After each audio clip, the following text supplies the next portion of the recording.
complex network originating in Russia has been uncovered by a group of investigative journalists. They reported it was used to funnel money out of the country, and that some of that money was acquired illegally. One of the accusations is Russia has struggled to keep up. The system of regulation, of fighting money laundering, it's not working. The more transparent, the more open the system of information about commercial companies is, the more clearly we will understand who the final beneficiaries are. According to the investigative journalists, billions of dollars left Russia through a network set up by an investment bank called Troika Dialog, now part of state-owned Sberbank. Troika Dialog's former boss denies any wrongdoing. The money appears to have been sent to 70 offshore shell companies. Through Lithuanian bank Ukio, which has since been closed down, the money apparently entered Europe, becoming difficult to trace. Many of these companies were allegedly set up using proxies, people who often didn't know their identities were being used.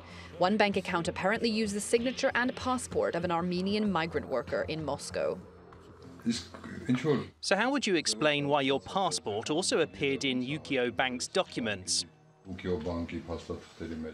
I have no idea. This is the first time I've heard the name of that bank from you. The investigation by the Organised Crime and Corruption Reporting Project says the network was used for tax evasion, bribery and money laundering. It says that millions of dollars ended up in the hands of some of Russia's most powerful people. The Kremlin says the allegations are a matter for regulators.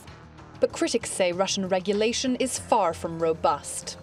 Russia has been on a journey as well. It's developing its own internal regulations all the time, its anti-corruption provisions, its anti-money laundering provisions. These have been getting better all the time.